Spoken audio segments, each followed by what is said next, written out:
네, 이제 그 스트레스에 대해서 해보겠습니다.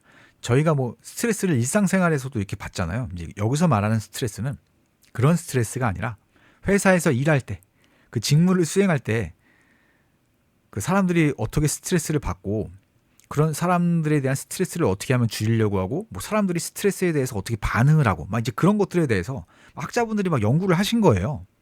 그래서 요거는 그 각 그 모델별이나 이런 내용별로 약간 포인트가 있거든요. 그래서 그런 포인트를 이제 딱 잡아두시는 게 저는 이제 좋다고 생각을 합니다. 그래서 이제 하나씩 보시면요. 여기 뭐 요구 통제 모델 있고요. 그리고 직무 요구 자원 모델이 있고요. 그리고 뭐 자원 보존 이론이 있습니다. 그래서 영어 표현도 좀 같이 알아두시면 좋거든요. 그래서 그러니까 요구 통제 모델은 좀 안 헷갈립니다. 왜냐면 디맨즈 그냥 컨트롤이니까 요구 통제 모델이고요. 직무 요구는 여긴 그냥 요구였잖아요. 그래서 그냥 디맨드고 직무 요구는 직무, 디맨드, 리소스, 자원, 리소스죠. 그래서 직무 요구 자원. 그래도 혹시 모르니까. 그리고 자원 보존 이론은 컨저베이션이 보존. 죄송합니다. 여기 한 칸 떼야 됩니다. 죄송합니다. 여기 오브 띄셔야 돼요. 오브 한 칸 떼주세요. 그래서 자원의 보존 띠어리 이론. 그래서 자원 보존 이론. 요거는 거의 뭐 이제 헷갈릴 게 없네요. 영어 안 보셔도 될 것 같은데요. 요거는 거의 뭐 거의 직역을 이제 완전히 해놨기 때문에 설마 요걸 좀 다른 말로 바꿔내기도 힘들 것 같아요. 요거는 좀 그래서 혹시 모르니까 또 영어도 공부하실 때 좀 같이 보시면 좋습니다. 그래서 일단은 이제 하나씩 보시면 이 요구 통제 모델은요. 그러니까 요구가 내가 회사에 요구하는 게 아니라 회사가 나한테 요구하는 거예요. 회사가 나한테 요구하는 거. 그러니까 업무겠죠, 업무. 그리고 통제는 내가 업무에 대해서 통제할 수 있냐.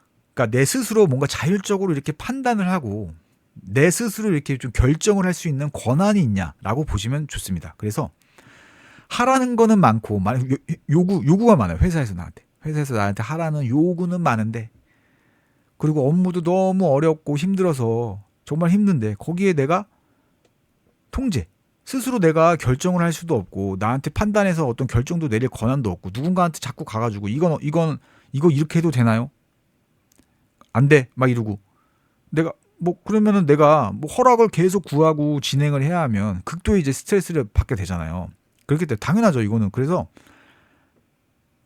당연히 뭐 그런 생각이 들 겁니다. 아니 권한을 나한테 안 줄 거면 너가 하면 되지 왜 나를 시킨 거야? 막 이제 그런 생각이 이제 들 거란 말이에요. 그래서 요구 통제 모델이 하고 싶은 말은 결국에는 직무에 대해서 자율성, 어떤 권한 이런 것들을 직원에게 부여를 해주면 직무로 인한 스트레스를 그 사람이 직무 요구를 당했을 때 그 직무로 인한 스트레스를 줄일 수 있다라는 게 그러니까 결론입니다.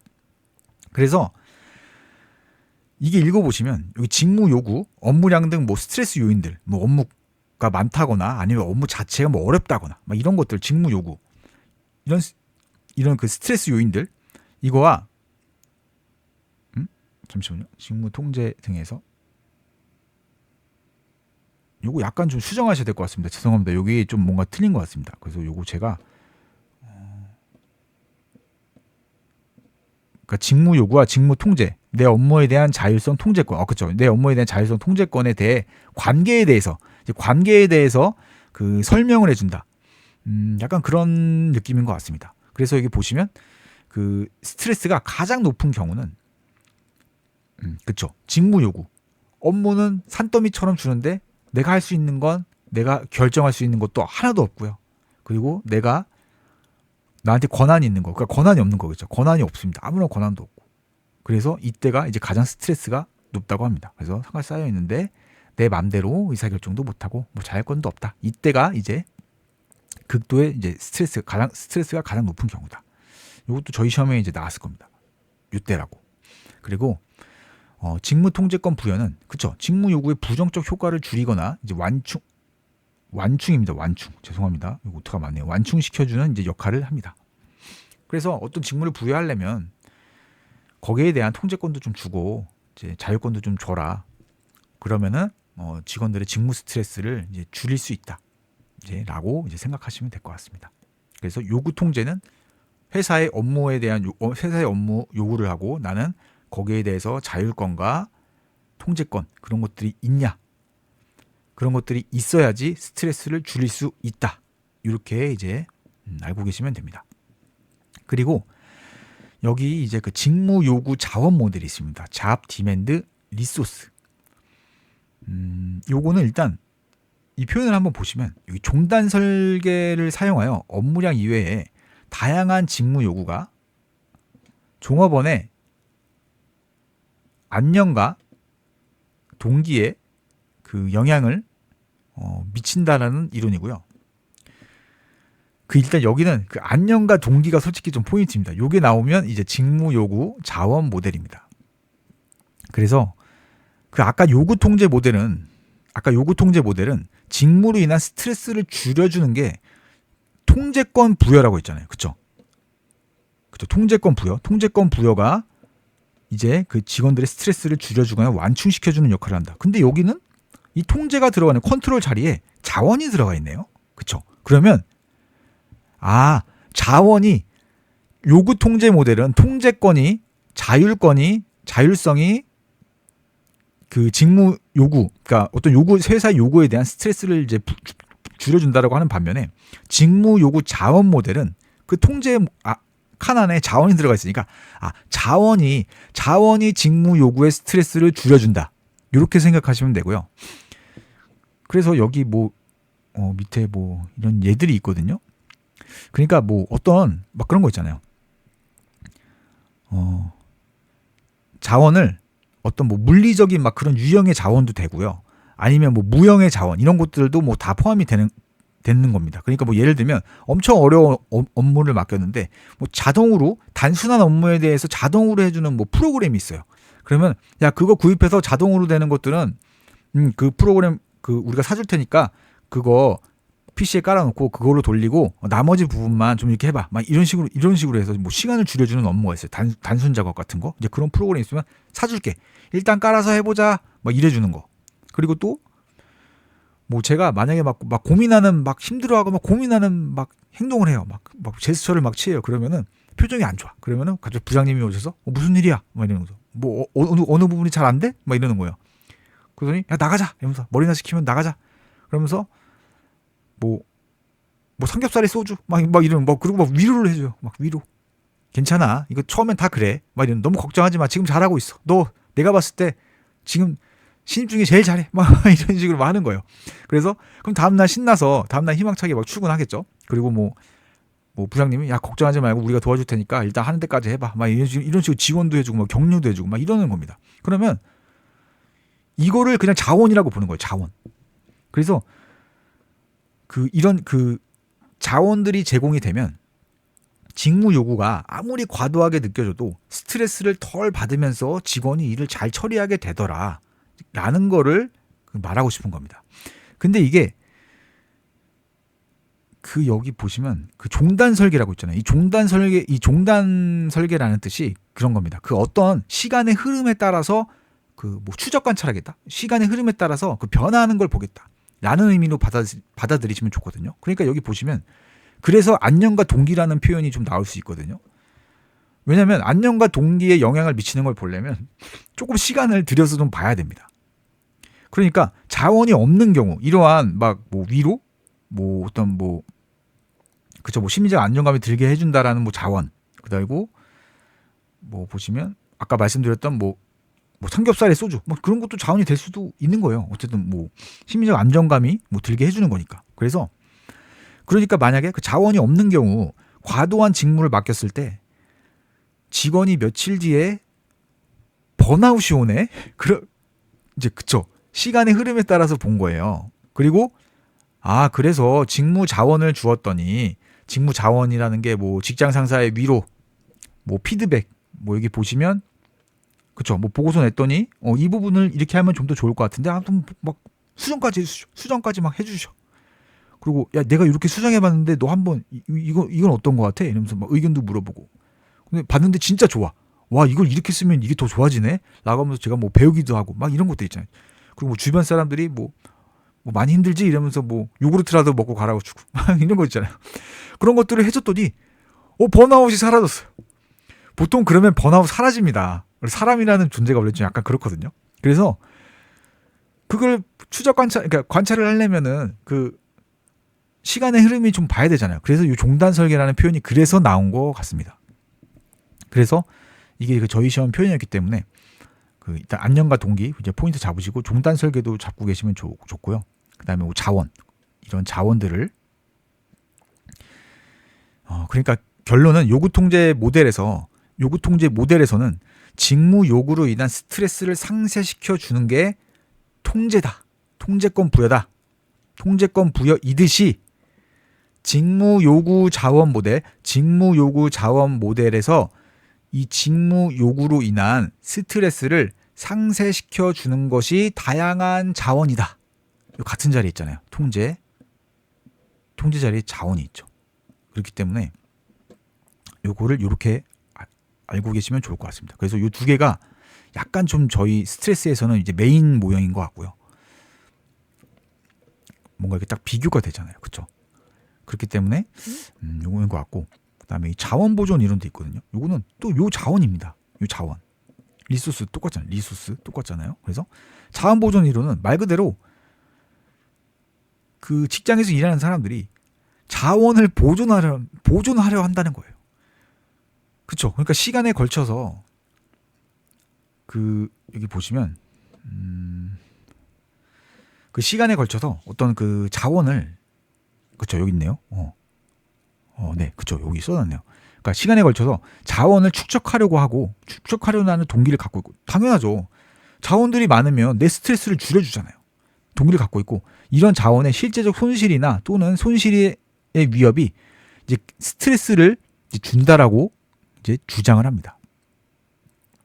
따라서 그 자원을 잘 이렇게 관리하고 그럴 수 있도록 그 보존해 줄 수 있도록 하는 것이 그 스트레스를 잘 관리할 수 있게 해준다. 그래서 이때 그 여기서 말하는 자원도 결국에는 이제 이런 자원이 될 겁니다. 그래서 앞서 말씀드린 각종 모든 뭐 자원일 것 같고요. 그래서 뭐 업무를 할 때 뭔가 좀 뭐 컴퓨터가 오래됐어. 컴퓨터 새 걸로 사. 최신형으로 사. 뭐 다음 달에 뭐가 나온다고? 그럼 다음 달에 그걸로 사. 더 새 걸로 사. 막 이러는 거예요. 그래서 더 좋은 컴퓨터로 사주면서 뭐 이렇게 한다던가. 그리고 또 뭐 모르는 거 있으면 말해. 뭐 나도 잘 모르지만 가르쳐 줄게. 막 이런 것들 있잖아요. 그래서 아무튼 요게 정답 지문으로 나온 적은 없었던 것 같고요.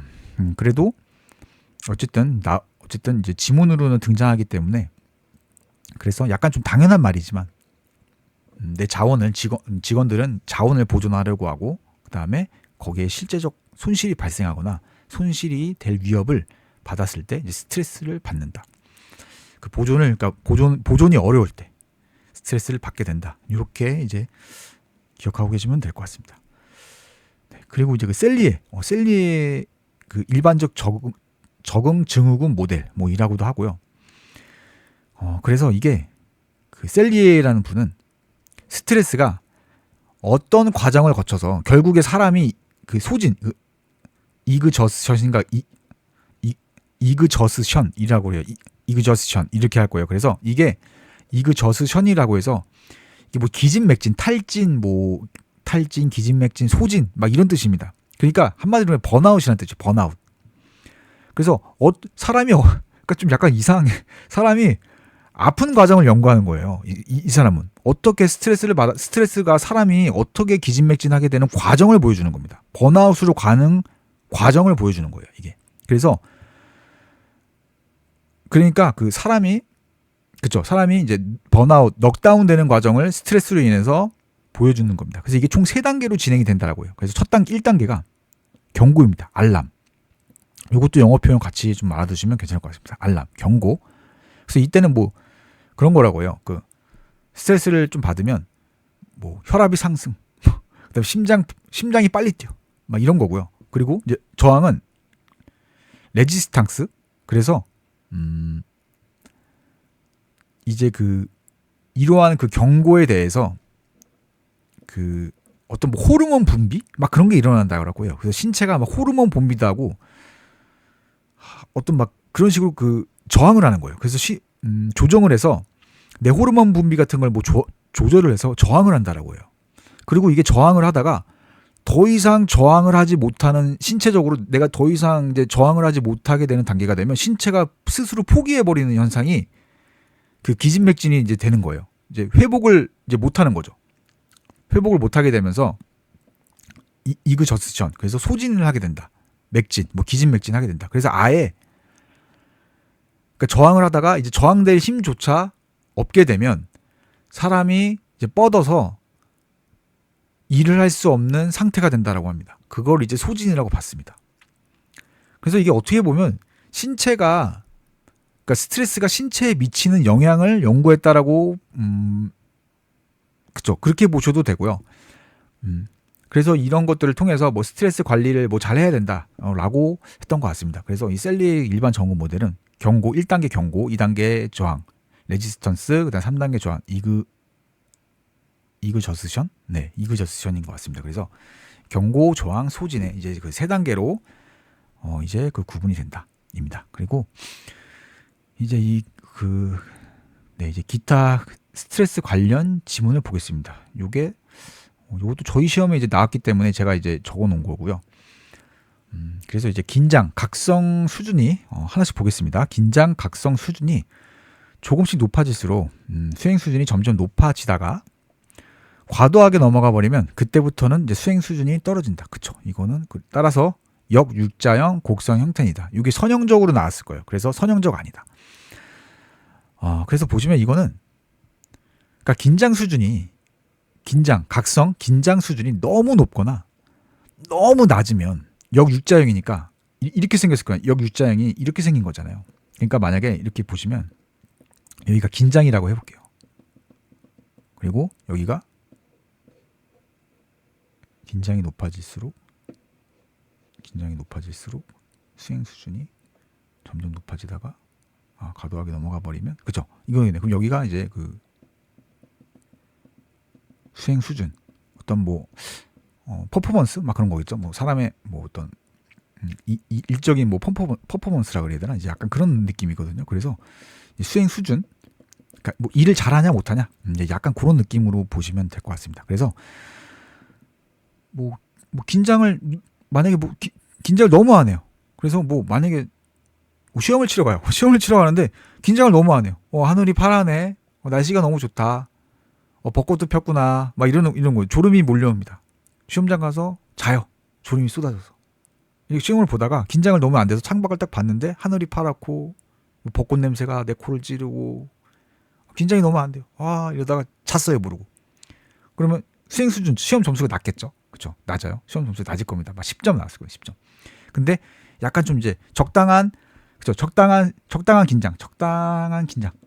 시험 잘 봐야지 이러면서 막 이렇게 하면은 그 시험 점수가 합격권 훨씬 이상으로 간다는 겁니다. 근데 너무 과도하게 어느 치를 넘어가 버리면, 너무 과도하게 긴장을 해버리면 사람이 실수를 한다는 거예요. 실수. 막 시험 문제 풀다가 마킹 실수도 할 수 있고. 그래서 이제 너무 과도하게, 말도 안 되게 너무 과도하게 긴장을 하면 실수를 할 수 있다, 사람이. 약간 그런 느낌으로 이제 보시면 될 것 같습니다. 그래서 역유자입니다. 역유자. 뭐 선형은 약간 이런 거죠. 선형. 뭐 이런 거. 이런 게 선형적이잖아요. 그래서 아니다. 가장 낮을 때는 긴장 수준이 가장 낮거나 높을 때는 이제 그 수행 수준이 낮고, 어느 정도 적정한 이제 긴장 수준을 유지하면 수행 수준이 올라간다. 그래서 선형적이다는 이제 틀린 겁니다. 요거 하나 알아두시고요. 그리고 이제 그 스트레스 대처 방안 중 개인적 차원으로는 뭐 바이오 피드백, 그리고 뭐 명상, 뭐 이완 훈련 등이 있다고 합니다.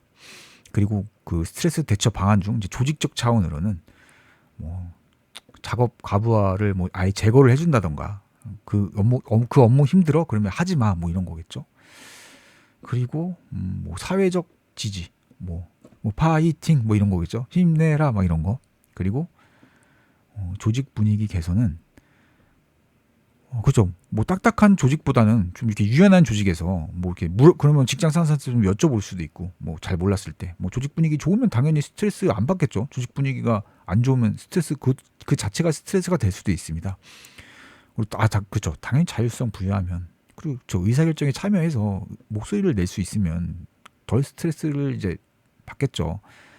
뭐, 그 지금 하던 일 지금 들어와서 회의할 건데 들어와서 좀 말 좀 해줘. 그래야지 우리가 좀 지원해 줄 수 있을 것 같아. 뭐 이런 식으로도 한마디 해주면 좋잖아요. 뭐 그리고 뭐 관리자 훈련 그 뭐 직원들한테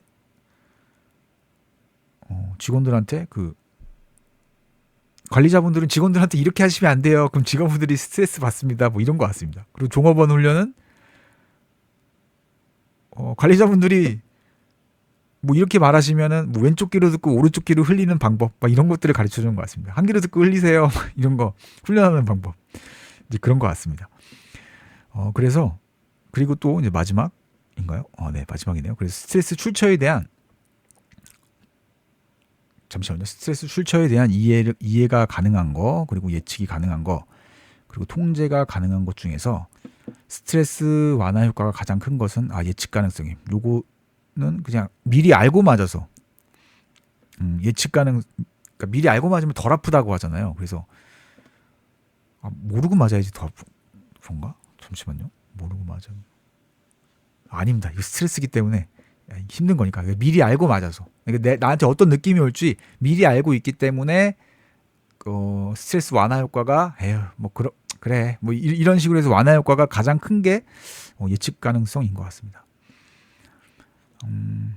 네 그런 것 같습니다. 그래서 요거 약간 좀 암기하시는 게 나을 것 같습니다. 그래서 예측 가능성 완화 효과가 가장 큰 것은 예측 가능성이 요거는 그냥 외우셔야 될 것 같습니다.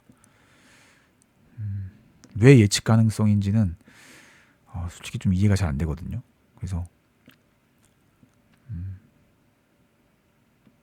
저는 통제 가능성이 제일 클 것 같거든요. 이해 가능성은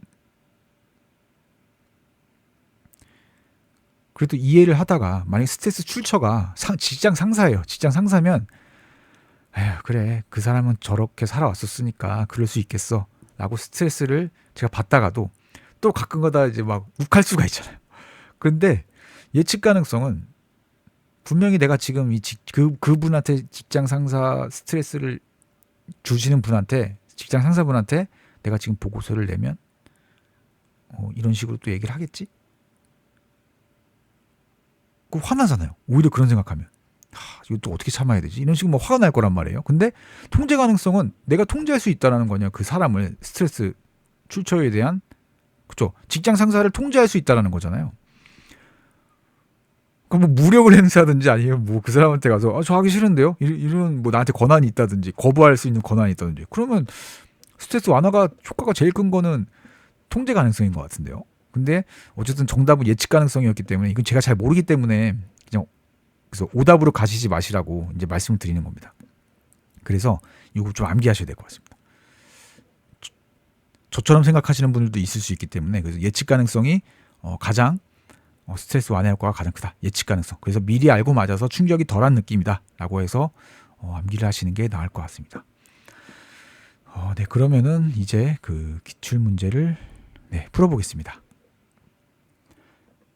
네, 이제 기출 문제 한번 풀어보도록 하겠습니다. 여기 보시면 이제 23년 기출이고요. 직업 스트레스에 관한 설명으로 이제 옳지 않은 것입니다. 빌과 프렌즈는 직업 스트레스를 의학적 접근, 임상 상담적 접근, 공학 심리학적 접근, 조직 심리학적 접근 등 4가지 관점에서 설명할 수 있다고 제안했다. 요거는 요거를 외워 가셔야 되나 말아야 되나 좀 고민이 되는데요. 만약에 외우실 거라면 비프, 임의공조, 임의공학 조직 이렇게 해서 요거 설마 고르라고 안 나오겠죠? 4가지 관점을 모두 고른 것은 하거나 여기서 하나 바꿔내지는 않겠죠? 그래서 혹시 모르니까 비프, 임의공조라고 하셔서 요거 하나 가져갔으면 좋겠습니다. 요거 아마 맞는 문장일 거예요. 그리고 이제 요구 통제 모델은 요거 맞는 문장입니다. 그리고 요구 통제 모델은 업무량 이외에도 다양한 요구가 존재한다는 점을 인식하고 이런 다양한 요구가 종업원의 안녕과 동기 나오면 이제 그 직무 요구 자원 모델이죠. 그래서 잡 디맨즈 직무 요구 자원 모델. 맞습니다. 여기 업무량의 다양한 직무 요구가 종업원의 안녕과 이제 동기에 그 영향을 미친다. 그리고 그러한 것들 스트레스를 상쇄시켜 주는 게 그 요구 통제 모델에서 직무 통제이듯이 직무 요구 자원 모델에서도 역시 상쇄를 시키려면 다양한 이제 자원들이 있어야 한다라고 하셔서 이렇게 정리하시면 될 것 같습니다. 그러면 요거 이제 요구 통제 모델이 아니어서 이제 틀린 거고요. 그리고 이제 자원 보존 이론은 그쵸, 자원을 보존하려고 하는 거고 시간에 걸쳐 자원을 축적하려는 동기, 그리고 자원의 실제적 손실 또는 손실 위협이 그쵸, 이거 맞고 셀리에는 그쵸, 알람, 레지스탕스, 이그저스전 해서 소진 이렇게 맞고요. 그리고 직업 스트레스 요인 중 역할 모호성, 롤 앰비기티, 모호성, 모호하다 그 뜻인 것 같고요. 그래서 롤 역할 모호성은 종업원이 자신의 직무 기능과 책임이 무엇인지 그쵸, 불명확하게 느껴서 내가 뭘 해야 되지? 내가 이 일을 하게 되면 어떤 책임을 지지? 불명확한다는 거죠, 내 역할이. 그래서 이거 이제 맞는 표현인 것 같습니다. 그래서 정답은 2번이고요. 그리고 이제 그 64번 22년 기출 보겠습니다. 직업 스트레스 모델에 관한 설명으로 옳지 않은 것입니다. 그래서 노력 불균형 모델, 이포트, 리워드, 보상, 균형. 좀 말이 이상하네요. 리워드, 임밸런스, 불균형 모델. 그래서 노력과 보상, 그쵸, 여기 보상. 직장에서 제공하는 보상이 그쵸, 노력에 비례하지 않을 때 스트레스를 많이 느낀다고 주장한다. 이거는 뭐 맞는 말인 것 같네요. 용어 표현에 딱 맞춰서 이제 있는 것 같고요. 요구 통제 모델, 요건 이제 저희가 이제 알아야 되는 거죠. 그래서 작업장에서 스트레스가 가장 높은 상황은 그쵸. 이거는 이제 요구는 높은데 나한테 내가 통제할 수 있는 게 없는 거. 그러니까 요구가 높고 동시에 종업원 자신이 업무 통제력이 많을 때 아니죠. 없을 때입니다. 그래서 틀렸고요. 직무요구 자원 모델은 그렇죠. 제가 이 표현을 그래서 적어놓은 것 같습니다. 저희 시험 서브노트에 똑같이 적혀 있을 겁니다. 그렇죠. 업무량 이외에도 다양한 요구가 존재한다는 점을 인식하고 이러한 다양한 요구가 종업원의 안녕과 동기에 영향을 미치는 영향을 연구한다. 저거 이제 맞는 표현이고요. 자원 보존 모델 이제 또 나왔네요. 자원의 실제적 손실 또는 손실의 위험이 종업원에게 스트레스를 경험하게 한다. 사람 환경 적합 모델, 퍼슨 인바이러먼트 핏, 사람과 환경이 적합해야 한다. 개인과 환경 간의 적합도가 낮은 업무 환경을 아무래도 그러겠죠. 나랑 잘 맞는 환경에서 사람이 일을 해야지. 그러니까 내가 그래야지 스트레스가 좀 덜 받을 거 아니에요. 그러니까 만약에 어떤 업무 환경이 있는데 그게 내 성격과 잘 맞지가 않아요. 또는 내 능력과 잘 맞지가 않아요. 그러면은 스트레스가 되겠죠. 그래서 이제 그런 뜻인 것 같습니다. 그래서 환경과 내가 가지고 있는 스타일이랑 환경적으로 고정돼 있는 것들이 잘 맞아 떨어지면 스트레스를 덜 받고, 지금처럼 이제 적합도가 낮다, 이제 핏이 안 맞는다. 그러면 그러겠네요. 핏이 안 맞으면 불편할 거 아니에요. 그러니까 당연히 낮은 업무 환경을 이제 스트레스 원으로 이제 지각을 한다라는 거겠네요. 그래서 이것도 이제 맞는 표현이고요. 그리고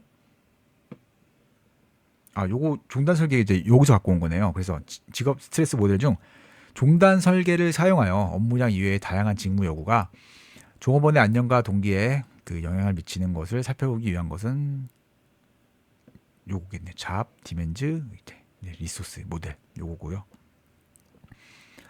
그리고 그쵸. 제가 그래서 요렇게 세 개만 적어놨네요. 자원 보존이랑 요구 통제랑 직무 요구 자원 모델 중에 가만히 보시면 정답 지문이 되는 게 지금 직무 요구 자원 모델이죠. 요구 통제 모델이죠. 그리고 또 그쵸. 또 요구 통제 모델에서 직무 요구 자원 모델가 이거 주어를 바꿔낸 거잖아요. 그쵸? 네. 그래서 제가 그거 두 개를 적어놓고 자원 보존 모델도 그냥 하나 더 적어놓은 것 같습니다. 그리고 나머지 여기서 말하는 사람 환경 적합 모델은 솔직히 좀 이게 좀 노력 보상 불균형 모델은 그냥 읽어도 시험장에서 읽어도 요거는 맞겠지라고 생각하고 이제 넘어가는 것들이어서 제가 서브노트에는 이제 적어두지 않은 것 같습니다. 그러면 요거 또 있네요. 그 조직 스트레스 원 자체 수준을, 그러니까 스트레스를 감소시키기 위한 방법으로 옳은 것을 모두 고르라고 했습니다. 그쵸. 자율성 갖고 직무 설계할 수 있도록 해주면 스트레스 줄어들죠. 그 요구 통제 모델 있었을 때 디맨드 컨트롤 모델, 그리고 조직의 의사결정에 대한 그쵸, 뭐 참여 기회를 더 많이 제공하는 거, 이런 것도 그 자원으로 볼 수 있다고 했잖아요. 자원. 그래서 이것도 맞고요. 스트레스 감소되고 직원들과 더 효과적으로 의사소통하는 관리자 훈련. 그쵸. 관리자한테 그렇게 강압적으로 대화하시면 안 돼요. 막 이런 식으로 훈련을 시키는 거죠. 뭐 말하기 훈련 이런 거 해가지고 뭐 부드럽게 말하는 훈련 이런 거 하는 거죠. 그러면 당연히 직원분들도 그 조직 내에서 스트레스를 감소하게 되겠죠. 갈등 해결 기법을 효과적으로 사용할 수 있도록 그렇죠. 종업원 그렇죠. 관리자 훈련, 종업원 훈련 요거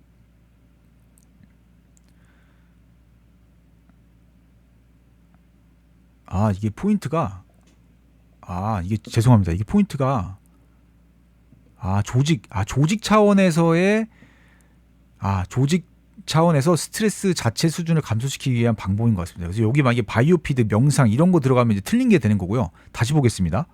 그래서 이 조직 차원에서 고른 걸 거예요. 죄송합니다. 그래서 보시면 그쵸, 직무 설계 조직 차원에서 쓸 수 있는 거죠. 너한테 자율권을 부여하고 통제권을 부여해서 너가 한번 설계해보고 제대로 해봐. 요거 스트레스 줄여주는 거고요. 그렇죠. 참여 기회를 제공해서 그렇죠. 요거 맞는 겁니다. 조직의 의사결정에 대한 그 참여 기회를 결정해 주면서 그동안은 내가 참여도 못하고 그냥 시키는 대로만 했는데 지금은 내가 가서 내 의사를 적극적으로 전달을 해줄 수 있잖아요. 지금 이렇게 저한테 하라고 하셨는데 이렇게 하시면 망합니다. 이런 말이라도 한번 하고 나올 수 있잖아요. 그래서 참여 기회를 더 많이 제공해주면 해줄수록 좋겠죠. 그래서 이것도 조직 차원이 맞고요. 그리고 직원들을 더 효과적으로 의사소통할 수, 그렇죠. 관리자 훈련, 그렇죠. 이것도 조직적 차원에서 훈련을 해줘야 되는 거잖아요. 그래서 종업원도 그렇죠. 왼쪽 귀로 듣고 오른쪽 귀로 흘리는 방법 가르쳐주고, 관리자들한테는 그렇게 말하면 안 됩니다라고 조직적 차원에서 이제 훈련해주는 방법. 이것도 조직 차원에서 훈련하는 거잖아요. 훈련, 이제 조직에서 훈련을 시켜주는 거니까. 이것도 이제 조직 차원에서의 그 스트레스를 감소시키기 위한 그 방법인 것 같습니다. 그래서 정답은 이제 5번입니다.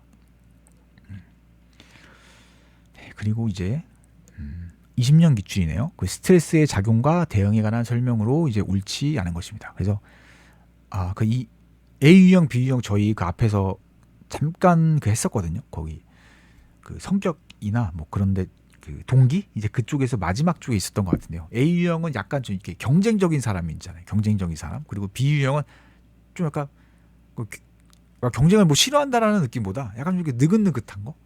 약간 좀 이렇게 어떻게 보면 비경쟁적일 수도 있겠네요. 그래서 스트레스에 취약한 사람은 누굴까요? 당연히 A 유형입니다. A 유형은 막 조금만 마감을 못 지키면은 막 큰일 날 것 같고, 막 이제 왜냐면 그리고 또 막 뭐 경쟁을 하다 보면 당연히 경쟁을 하려고 하는 사람이 더 스트레스를 받겠죠. 근데 이제 뭐 약간 좀 B 유형이 비경쟁적이다라고 말을 할 수 있나? 잠시만요. 그렇게 A 유형이 그런 거니까 B 유형도 비경쟁적이다라고 그냥 말을 할게요. 그러니까 이게 그 비경쟁적이다라는 말이 안 좋게 받아들이실까봐, 이게 뭐 좋고 나쁨의 문제는 아닌 것 같습니다. 이게 사람의 그냥 뭐 유형인 거지.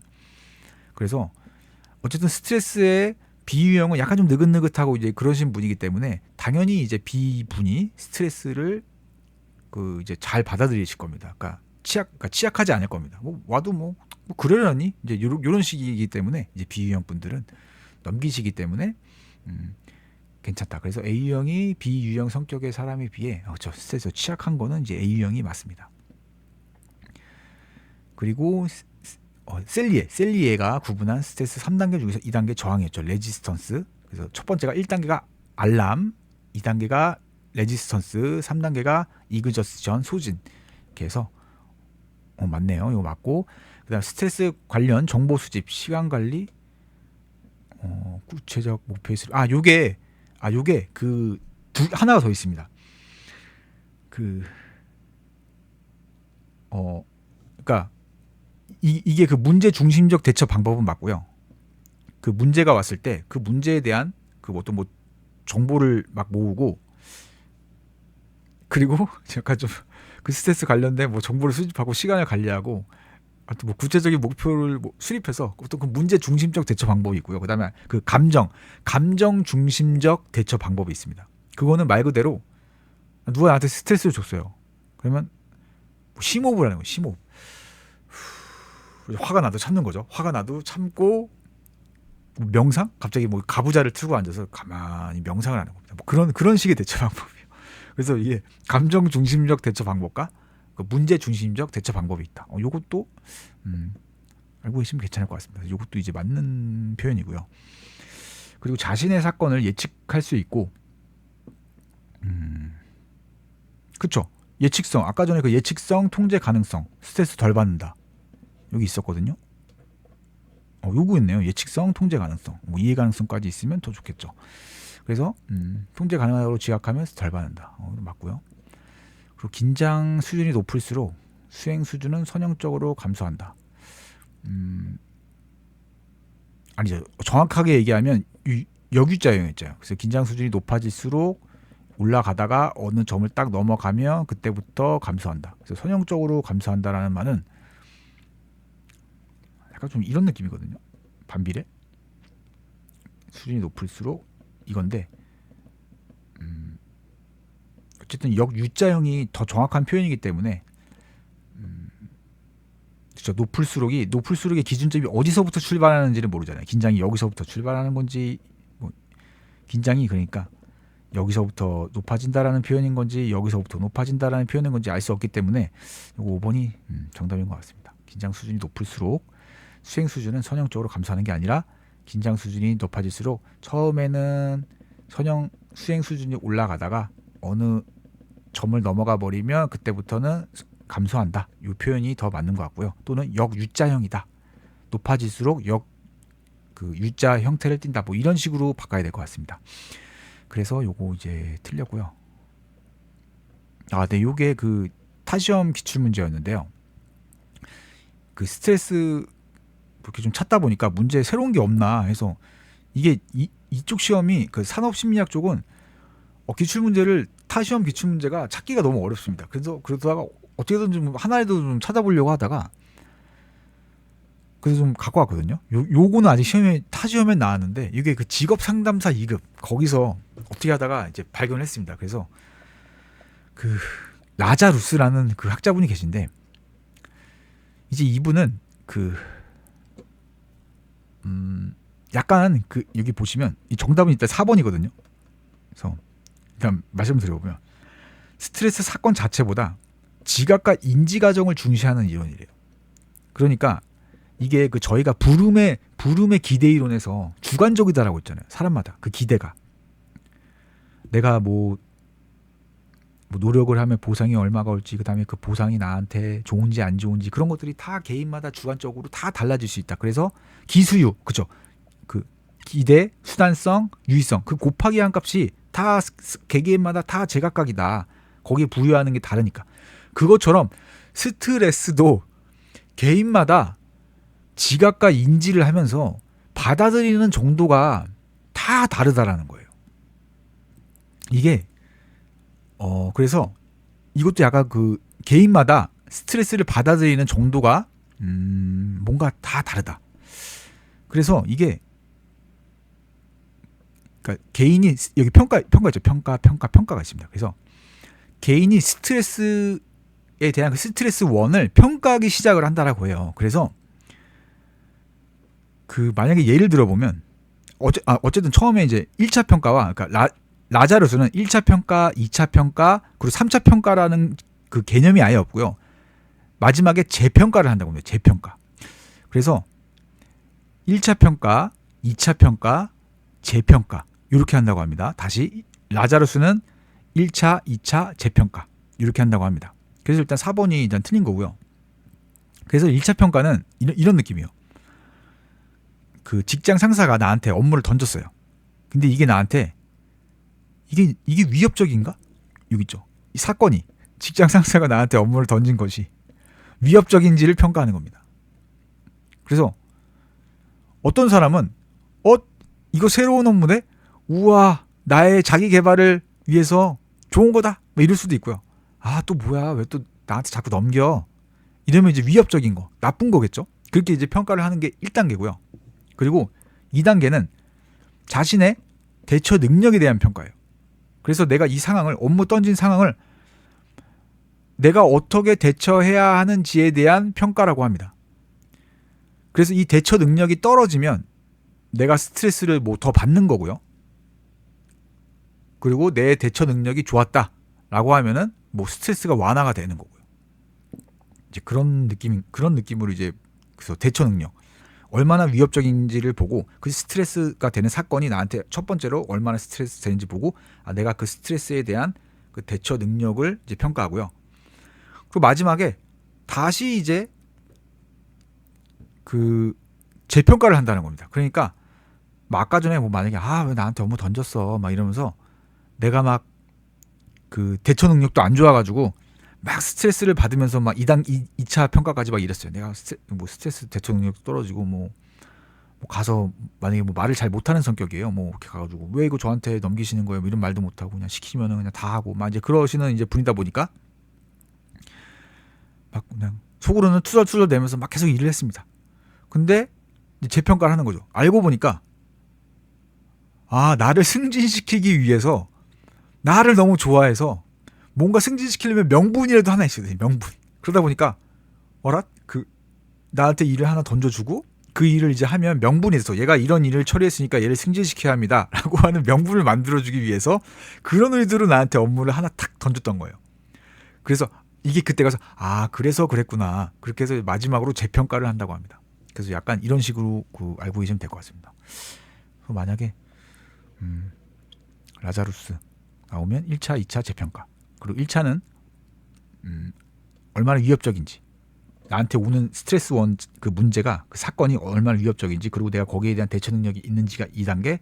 마지막 재평가 단계는 그 다시 처음부터 돌아가서 이제 알고 봤더니 새로운, 그러니까 나중에 몰랐던 걸 알게 되면서 다시 재평가를 하게 되는 거죠. 몰랐던 완전한 정보인 상태였다가 완전한 정보가 딱 되면서 내가 정보를 더 습득하게 되면서 그 사건에 대해서 몰랐던 일들이 밝혀지면서 이제 거기에 대해서 재평가를 하게 되면서 뭐 이제 그렇게 한다고 해서 이게 뭐 스트레스의 뭐 지각과 인지 과정을 좀 더 이렇게 중시한다고 합니다. 뭐 이런 과정을 거쳐서 한다고 하더라고요. 그래서 이런 것도 있다. 그냥 간략하게만 알아두시면 혹시 뭐 모르잖아요. 혹시 만약에 나오면 뭐 선지 하나를 지우는 거 아니에요. 문제 하나라도 맞출 수 있으니까. 그래서 이렇게 하고요. 그럼 이제 나머지 부분 이제 보도록 하겠습니다. 네, 이제 그 생산적 행동과 이제 반생산적 행동이 있습니다. 그리고 뭐 생산적 행동은 또 조직 시민 행동 뭐이라고도 하고요. 그래서 이제 그 하나씩 보시면 요거는 좀 시험에 나오거든요. 그래서 요거는 좀 이제 보시는 게 좋습니다. 근데 여기 딱 그 말이 그 말인 것 같고 막 그래요. 그리고 뭐 당연한 말 같기도 하고. 그래서 보통 정답 지문은 이쪽 그쵸. 좀 생산적인 행동은 아무래도 잘하고 있는 거니까, 그리고 뭐 격려해야 되는 거니까. 근데 요거는 좀 잘못하면 좀 막 그러니까 그래도 일단은 두 개 다 알고 계시는 게 좋을 것 같고요. 요거는 저희 시험에 요걸 아예 대놓고 물었기 때문에 그 스포츠맨십을, 그렇기 때문에 다른 게 아마 뭐 쉽게 나와준다라면 나와줄 수도 있기 때문에 그래도 대충 대략적인 어떤 뜻 같은 거는 좀 알아두시면 좋습니다. 그래서 이제 보시면 여기 그 스포츠맨십부터 보겠습니다. 그래서 신사적 행동이라고 하고요. 그래서 이거는 여기 험담을 하지 않는다. 그래서 포인트를 뭐 불평불만 험담, 타인에 대해서 이제 하지 않는다. 그러니까 누가 막 실수를 했어요. 근데 가가지고 막 꾸짖고 막 뭐라고 하고 뒤에서 막 쟤 막 일 저렇게 해가지고 막 저렇게 됐다 막 이런 말도 안 되는 험담을 하고, 그러니까 그러지 말자라는 거죠. 그러지 말고 그냥 뭐 받아들여라.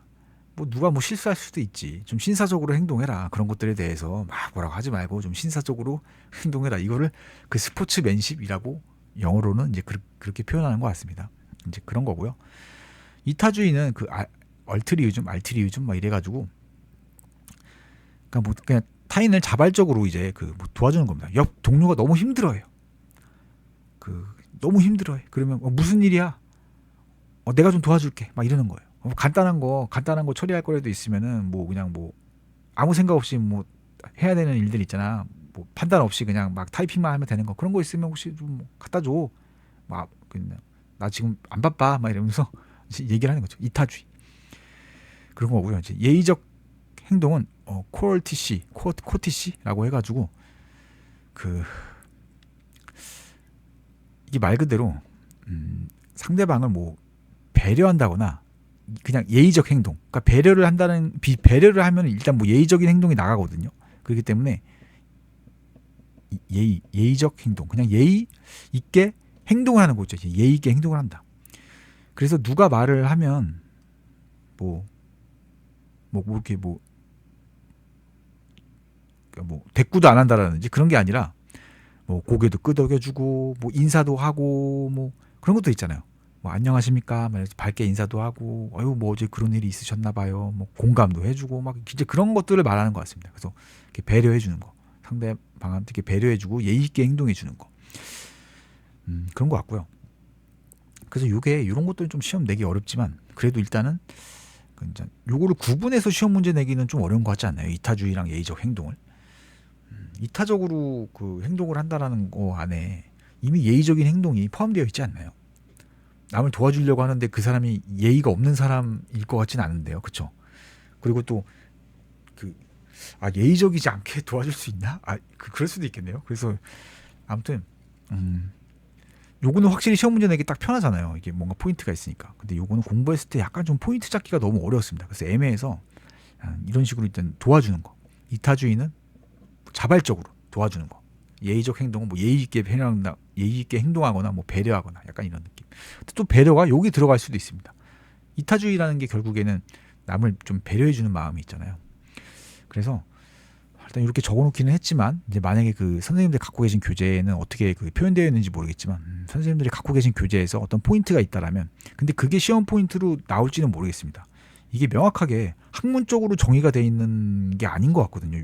요게. 그러니까 요거는 학문적으로 정의가 돼 있는 거겠죠. 이런 거는. 근데 이 안에 있는 내용을 스포츠맨십처럼 내서 요걸 정답을 딱 요걸 골라야 된다라고 했었을 때 나올 수도 있기 때문에 요건 한번 좀 정리를 해두시면 좋겠습니다. 그래서 저는 그거를 이제 포인트를 잡았던 게 이제 이타주의가 자발적으로 이제 도와주는 거라고 포인트를 잡았고요. 예의적 행동은 예의적으로 행동하는 건데 좀 배려하는 거겠죠 아무래도. 그래서 여기다 배려하는 거라고 적어놨거든요. 근데 요거는 요건 시험장에서 좀 잘 보고 만약에 하셔야 될 것 같아요. 그래서 선생님들이 이제 갖고 계신 교재에 어떻게 써져 있는지를 보시고 거기서 보면 포인트를 잡으시거나 이제 그래야 될 것 같습니다. 그래서 넘어가겠습니다. 그래서 요거는 이제 선생님들 요 두 개의 구분은 선생님들이 갖고 계신 교재에 따라서 맡기겠습니다. 저는 약간 이런 식으로 이제 했었거든요. 그래서 요거는 이제 뭐 책마다 다를 수도 있겠고요. 이제 그렇기 때문에 요거는 약간 좀 애매하다. 그리고 이제 그 성실성은요, 컨션서스니스. 그래서 그 성실성. 그렇죠. 뭐 출퇴근 시간 잘 지키고 뭐 성실히 일하는 거겠죠. 그리고 그 시빅 버처. 이게 그 버처가 뭐 미덕, 덕목 막 이런 겁니다. 그래서 시민적 그 뭐 시빌 그 무슨 막 시민 하면은 그러니까 약간 시민이라는 그 영어 뜻에 이 시빅이라는 뜻에 약간 참여의 의미가 있는 것 같거든요. 뭐 시민민주주의다라고 해서 시민들이 뭐 정치적 의사결정에 뭐 참여해야 된다. 막 옛날에 막 그런 거 있지 않았나요? 그래서 약간 좀 참여의 느낌이 좀 여기 담겨 있는 것 같습니다. 그래서 여기 참여, 적극적 참여. 그러니까 뭐 회사에서 뭐 주말에 산을 간다? 이것도 그 시민 덕목인가? 잠시만요. 이것도 시민 덕목일 수 있겠네요. 공익적 행동이고 조직을 위해서 하는 거니까. 아무튼 뭐 회의라고 회의에 뭐 참여를 안 해. 어디 갔어? 얘 어디 갔어? 모르겠는데요. 안 나. 회의 참여 안 해. 그리고 그러면 안 된다는 거죠. 그래서 그 이제 적극적 참여, 이제 참여하는 거, 조직 생활에 이제 참여하는 거, 잘 참여해 주는 거. 이제 그런 것들이 이제 뭐 시민 덕목 또는 공익적 행동이라고 해서 시빅 버처라고 합니다. 그리고 이제 이 반생산적 행동은 보시면 사보타주.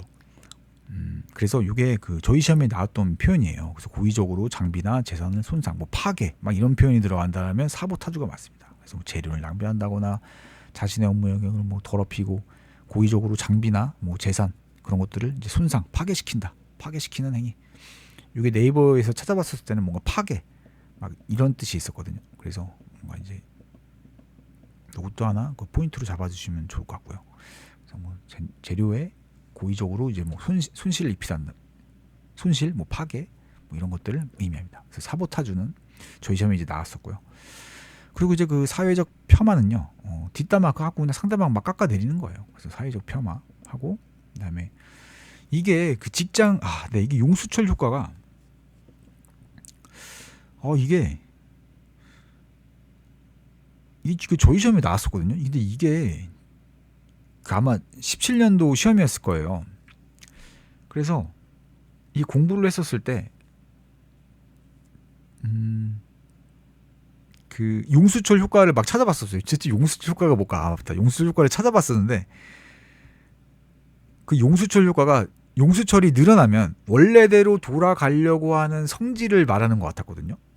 그러니까 용수철이 쭉 늘리면은 그 띠용하면서 다시 원래 원 상태로 이제 돌아가려고 하잖아요. 이제 그게 용수철 효과인가 보다. 근데 이게 사회적 폄하랑 관련이 있는 건가?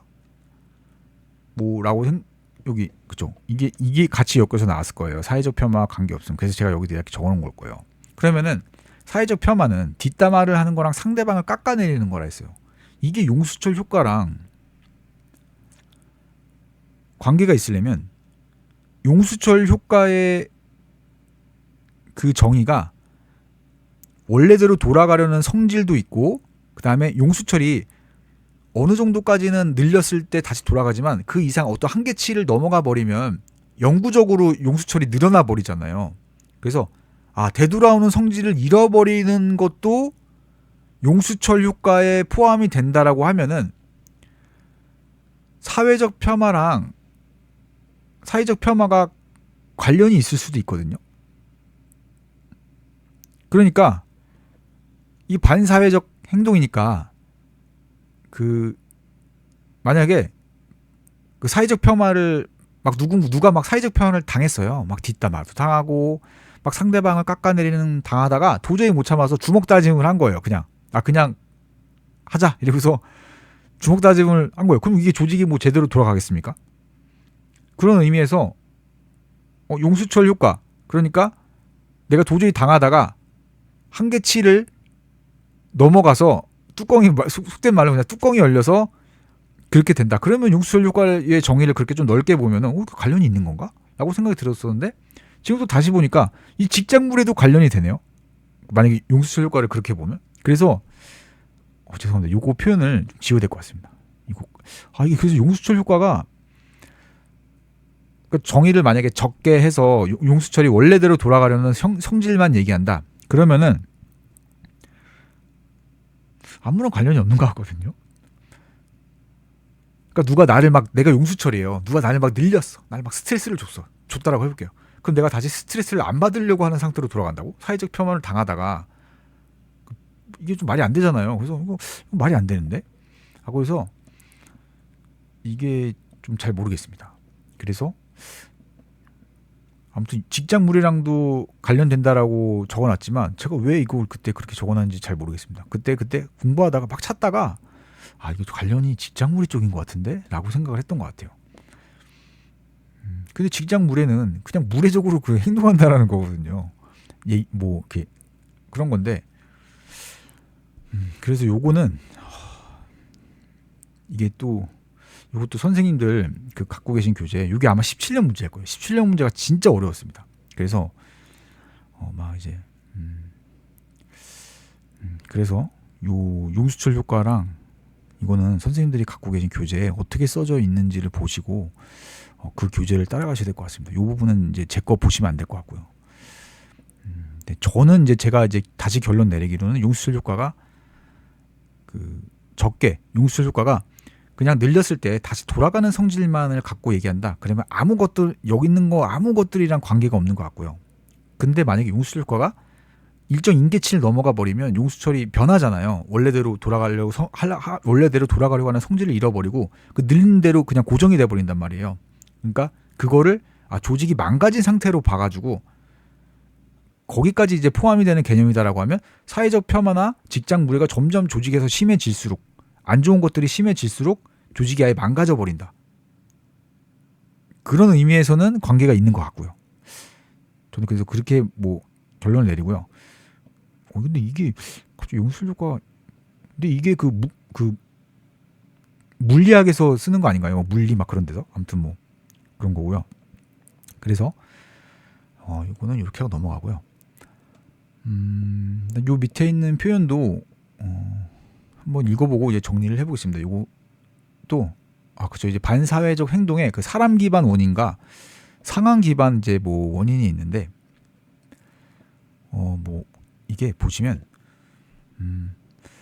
사람 기반 그러니까 반사회적 행동을 하는 원인이 그 사람한테 있다.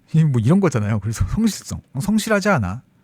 뭐 특성 분노, 뭐 분노 조절 뭐 장애가 있어. 그다음에 자기 통제력, 자기 통제를 못한대 걔가. 막 이러면서 자기의 적성, 걔는 자기를 너무 좋아해서 뭐 다른 사람은 배려도 못해. 막 이런 거. 그래서 그 사람한테 사람 기반 원인이다. 그리고 이제 그 상황 기반 원인은 상황에 따라서 이제 반사회적 뭐 행동을 상황이 뭐 나랑 잘 맞지 않는다 그러거나 뭐 그래서 이제 반사회적 행동을 뭐 한다. 이제 그런 식으로 볼 수 있겠네요. 그래서 규범은 뭐 내가 지키기 싫은 뭐 규범이 있으면 뭐 반사회적 행동을 한다거나 스트레스에 대한 정서적 반응? 이거는 개인 원인인 것 같은데. 근데 이게 아마 맞습니다. 이게 개인 원인인 것 같았는데 이거 그냥 외웠습니다. 맞습니다. 이게 개인이 원인인 것 같지만 이게 같은 문제일 거예요. 여기가 이게 그 17년 문제일 겁니다. 맞습니다. 그래서 네 맞아요. 요거 17년 문제예요. 이렇게 요거 17년 문제입니다. 그래서 요 공부할까 말까 하다가 요 안에 있는 내용은 그래도 뭐 사람 기반 원인도 있고 상황 기반 원인으로 나눠지니까 이제 혹시 모르니까 공부해보자라고 해서 이렇게 했었습니다. 그리고 요거는 근데 제가 왜 이게 상황 기반인지는 이제 해석을 잘 못했습니다. 그래서 일단 외우자라고 했었고 외적 통제 소재, 뭐 외적 통제, 바깥에서 나를 뭐 통제할 수 있는 뭐 소재가 있다. 그래서 뭐 그런 거다. 그리고 이제 불공정성은 뭐 그런 거겠죠. 똑같이 일 열심히 했는데 상황이 제 옆 사람한테는 뭐 300만 원 주고 나한테 뭐 150만 원 줬다. 둘이 똑같이 5볼트만 100개 조였는데 막 이런 거 불공정성, 네 그런 거겠고요. 그래서 내가 반사회적인 행동을 하는 거죠. 막 이런 거 막 사보타주 하겠죠. 사보타주 이런 거 하는 거고요. 그리고 이제 반사회적 업무 행동은 뭐 심각성, 반복 가능성, 뭐 가시성에 따라 뭐 구분된다. 이것도 이제 좀 찾지를 못해가지고 이렇게 적어놔서 그냥 봤고요. 그리고 이제 그 직장 폭력과 공격을 유발하는 중요한 예측치는 조직에서 일어난 일이 얼마나 중요하게 여기 인식이겠네요. 인식되는 네 맞습니다. 인식되는 지각 그러니까 지각이니까 인식되는가를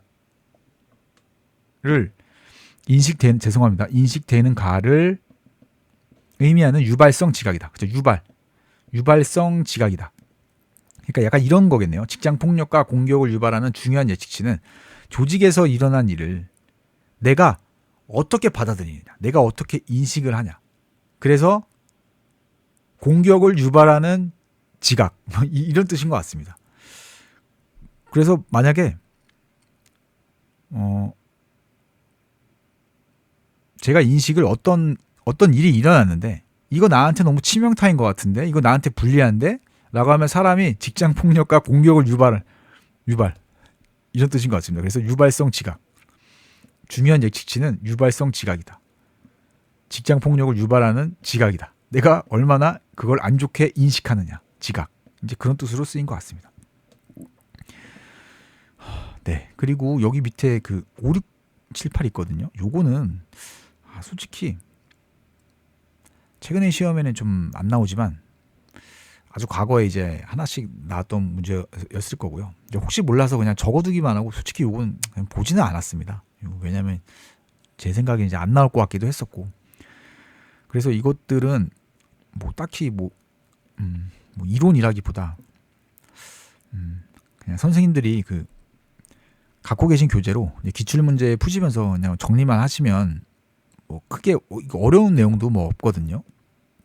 그래서 요거는 그냥 읽어보시고 선생님들이 갖고 계신 기출 문제를 통해서 정리하시는 걸 좀 추천드리고요. 그래서 이 부분은 이제 그냥 넘어가도록 하겠습니다. 이 부분은 솔직히 이제 그 기출 문제 해설집 보시고 정리하셔도 그냥 거기서 문제가 나왔을 때 그냥 정리하셔도 저는 충분하다라고 생각하는 부분이거든요. 근데 이제 와르는 요거 종류 그냥 하나 더 외워놨고요. 뭐 정역자 보통이라고 해서 정서적 행복감, 역량, 자율, 포부, 통합된 기능 이 정도 해서 이제 외워뒀었고요. 그리고 또 이제 여기서 그 아까 말씀드렸지만 나오지 않는 그 산업심리학 문제들 있잖아요. 그 중에서 특히 착시 맞추셔야 되고요.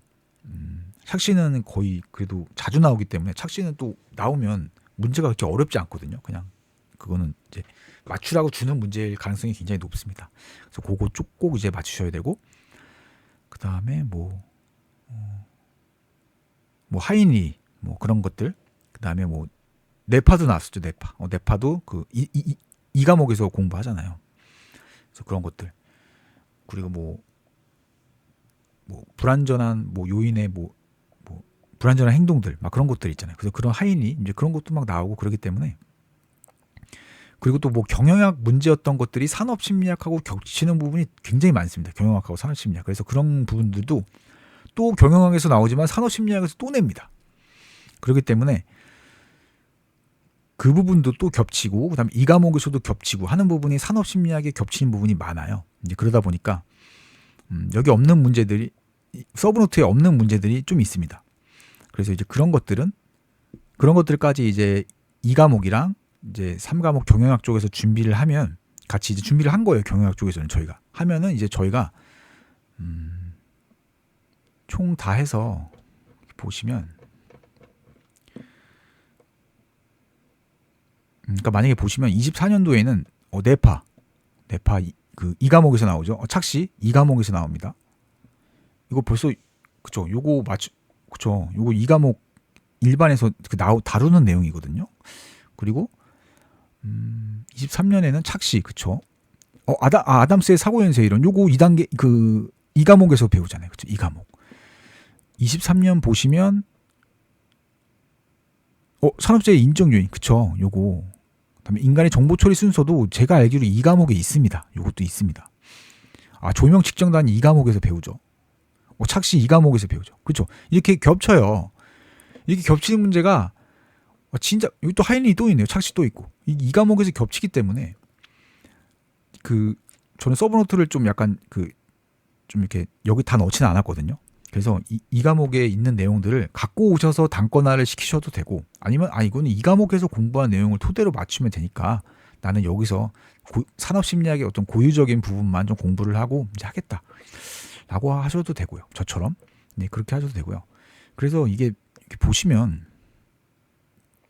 다시 이제 처음으로 올라가서 좀 잠깐 보겠습니다. 보시면 저희가 이제 그 산업심리, 이제 경영학, 여기까지 경영학까지 이제 공부를 하시면 대략적으로 여기가 12문제, 그리고 12문제,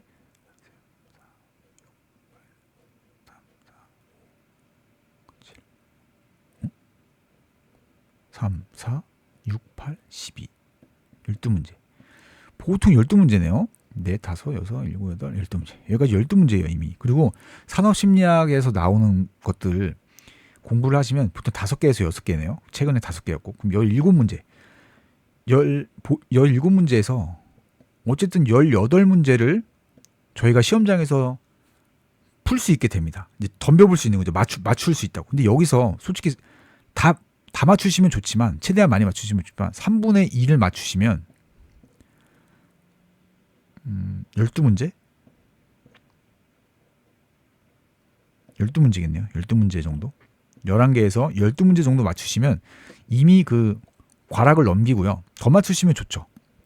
그래서 뭐 44점, 48점은 되고요. 그리고 이제 산업위생학을 정말 공부 안 하셔도 한 번으로 밀면 진짜 뭐 그냥 뭐 말장난으로 신이 버리지 않는 이상 한 문제는 무조건 맞습니다. 그렇기 때문에 하나 더 하면 보통 50점 이상은 저는 충분히 맞는다라고 생각을 하고요. 대신에 이게 공부량이 지금까지 해보셔서 아시겠지만 이 공부량이 생각보다 굉장히 많습니다. 그리고 그렇게 좀 약간 쉬울 수도 있겠지만 누군가에게는 쉬울 수도 있겠지만 누군가에게는 어렵고 이게 처음 공부하면 되게 어려워요. 저도 정말 어려웠었고요. 근데 좀 어느 정도 이 궤도 50점 궤도까지 올려놓는 것만 해도 솔직히 쉽지는 않다라고 저는 생각을 합니다.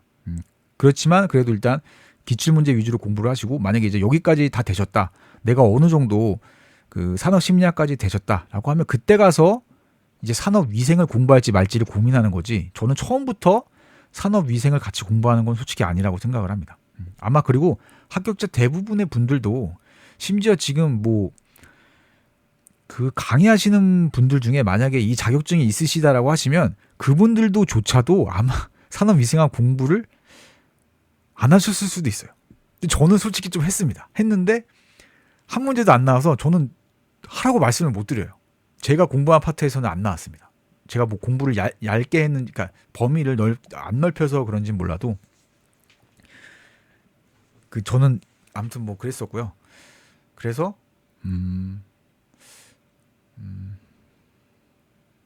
만약에 뭐 산업위생을 좀 더 준비해 가서 근데 저는 솔직히 여기서만 공부를 잘해도 60점은 충분히 이제 만든다고 생각을 하거든요. 왜냐하면 벌써 이제 만약에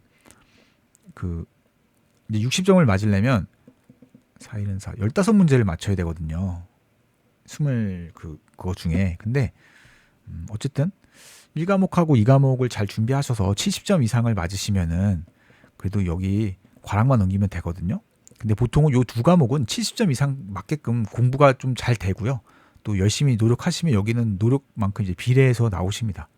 솔직히 그런 과목이라고 생각합니다. 여기는 1과목, 2과목은. 그리고 이제 3과목은 약간 솔직히 좀 운도 많이 따라줘야 한다고 생각합니다.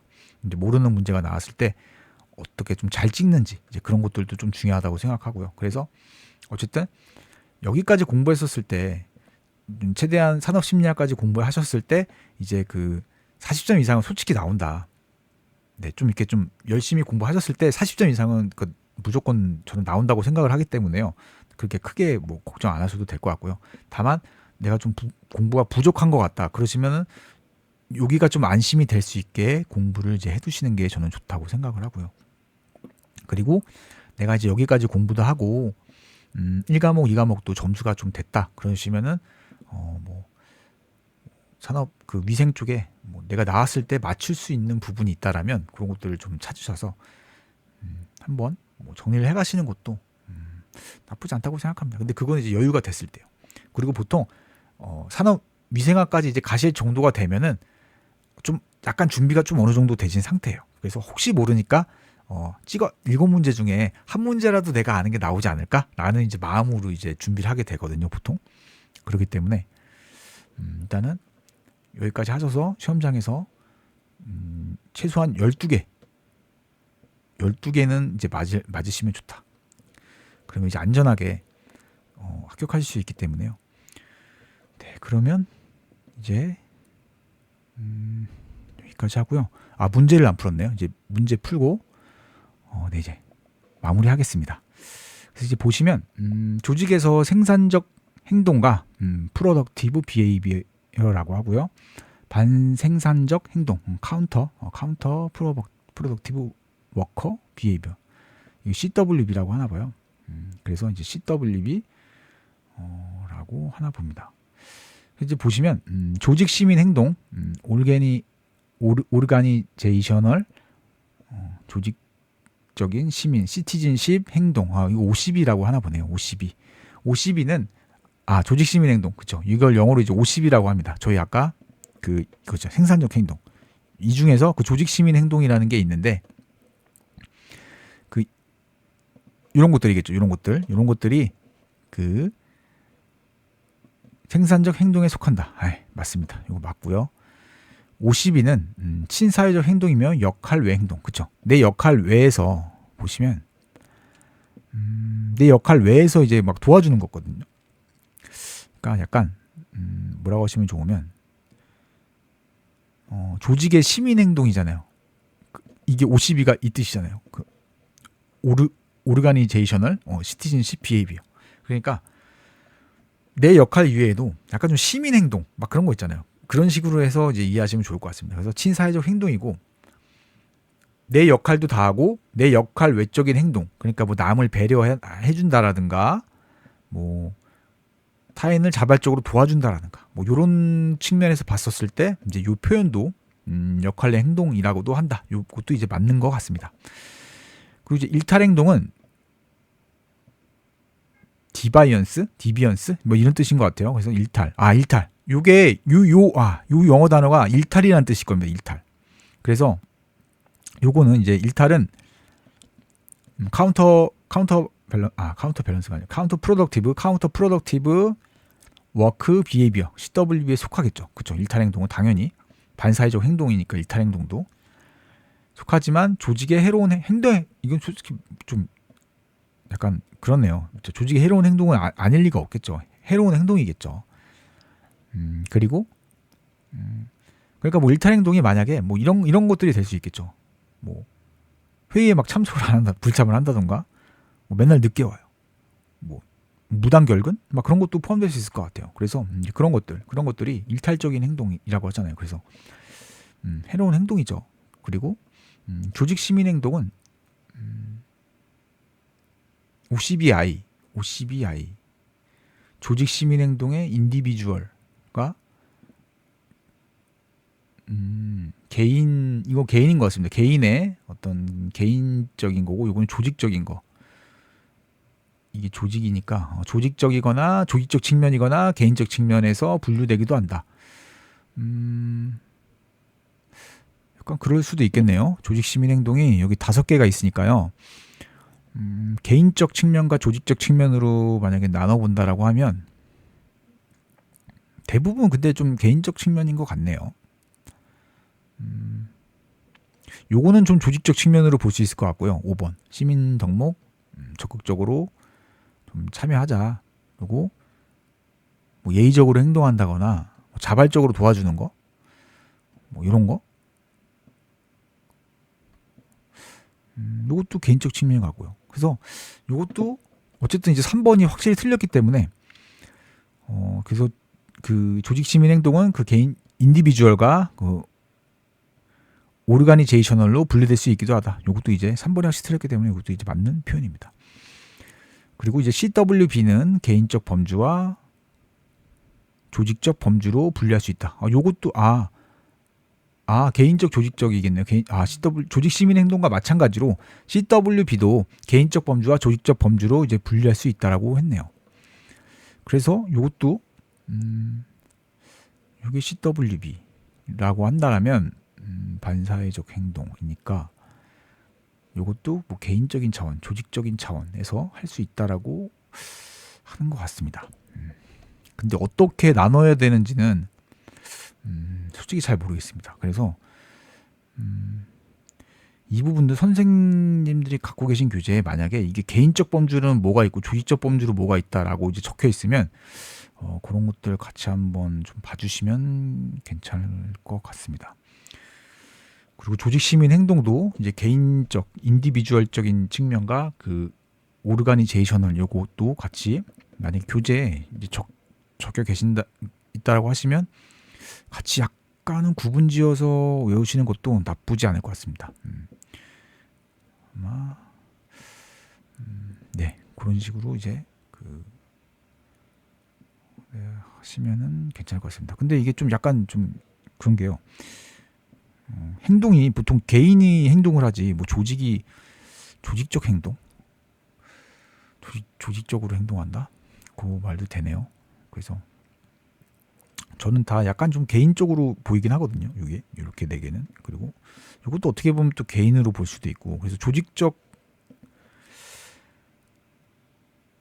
시민 행동 중에서 어떤 게 조직적인지는 솔직히 모르겠습니다. 여기서 어떤 게 조직적인지는 모르겠고요. 반생산적 행동은 조직적 범주. 이런 거는 좀 조직적 범주로 갈 수 있겠네요. 사보타주 갈 수 있다라고 생각이 들고요. 사회적 폄하도 약간 개인적인 것 같고 직장물에도 이제 개인적인 것 같고라고 해서 요거는 이제 선생님들 갖고 계신 그 교재에 맡기겠습니다.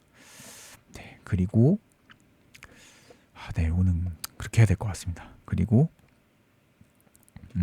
오건이 범주화한 조직 시민 행동이 오건이 범주화했네요. 그래서 험담 요게 저희 시험에 나왔습니다. 그래서 요게 이제 스포츠맨십 험담하지 않고 있지도 않은 문제를 뭐 가장해서 얘기한다. 그래서 이렇게 포인트로 이런 걸 하나 좀 이렇게 알아두셨으면 좋겠습니다. 그리고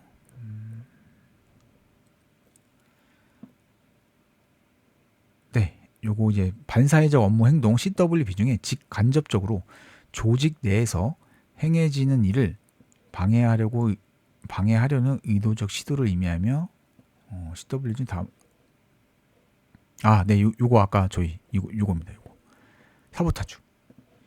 그래서 고의적으로 그쵸 조직의 장비나 재산 일부 손상, 의도적 재료 공급물품 낭비, 자신의 업무 영역을 더럽힘, 지저분하게 만들기. 요게 이제 그 사보타주입니다. 네, 그리고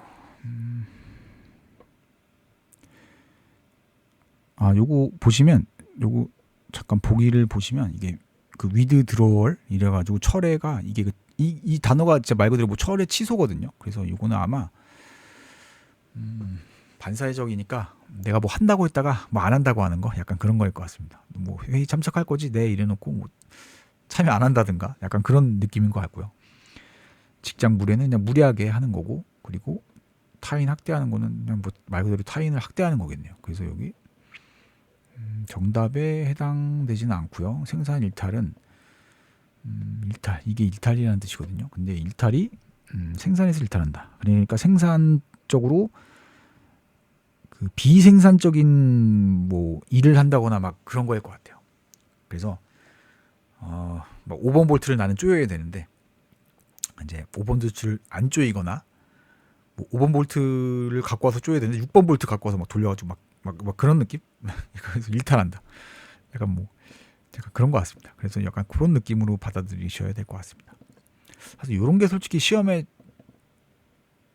철회의 내용을 써놓고 이렇게 솔직히 시험에 나올지는 잘 모르겠습니다. 그런데 일단 저는 이제 그렇다고 생각을 해서 요거에 대한 뭐 구체적인 정의에 대해서 이제 공부를 하진 않았거든요. 그래서 시험장에서 나오면 그때 보고 하자. 근데 이런 것들은 이제 좀 사보타주는 중요하다라고 생각하셨는지 이제 이렇게 적어두시고 이제 시험 문제를 냈거든요. 그래서 이런 것들 이제 공부하면서 나머지는 그냥 그때그때 느낌으로 시험장에서 느낌으로 풀자라고 이제 공부를 했었기 때문에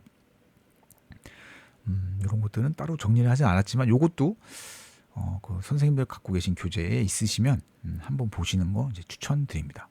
이제 제 서브노트에 이제 없다 보니까 저는 이제 좀 빨리빨리 그러니까 회독수를 좀 최대한 많이 높이자라는 주의였었거든요. 높이고 그다음에 문제 풀 때 그 감각 같은 거를 좀 많이 그 높이자라는 그런 주의였기 때문에 만약에 이런 문제가 처음 맞닥뜨렸으면 일단 135번은 확실히 이제 아니잖아요.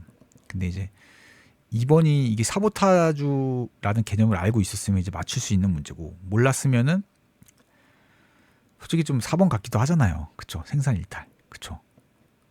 손상시키고 낭비하고 다 비생산적인 그런 행위잖아요. 그렇기 때문에 이런 문제는 이 뜻을 모르면 이제 못 푸는 문제이기 때문에 뭐 어쩔 수 없다라고 이제 받아들여야 된다라고 이제 생각을 했었고요. 그래서 요거는 이제 선생님들이 갖고 계신 교재에 내용이 적혀 있다라면 이제 그쪽으로 이제 맡기겠습니다. 네, 그럼 이제 다 했네요. 네, 드디어 이제 산업심리학까지 다 마쳤고요. 일단은 여기까지는 제가 그 경영학 기업진단 지도 3과목에서 최소한적으로 공부해야 되는 내용은 저는 솔직히 이 서브노트 안에 다 있다라고 생각을 합니다. 최소한적으로 여기 있는 것만 공부를 다 하시고 여기에 해당하는 기출 문제만 푸셔도 저는 솔직히 여기 그 60점 정도까지는 솔직히 가능하다라고 생각은 하거든요. 60점까지 맞는 데는 솔직히 지장이 되지 않는다. 그리고 과락은 당연히 넘길 수 있다. 과락은 당연히 넘길 수 있고 60점까지도 충분히 가능하고 60점 이상도 솔직히 좀 시험장에서 잘 찍고 하시면은 운이 좋으시면은 저처럼 운이 좋으면은 이제 가능하다라고 생각이 듭니다. 그래서 남은 기간 이제 지금 이제 촬영하고 29일 정도 남았을 거예요. 1차 시험이 이제 마무리 잘 하셔가지고 꼭 시험 합격하셨으면 좋겠습니다. 네, 그럼 일단 다 마치고요. 그동안 고생하셨습니다. 네, 감사합니다.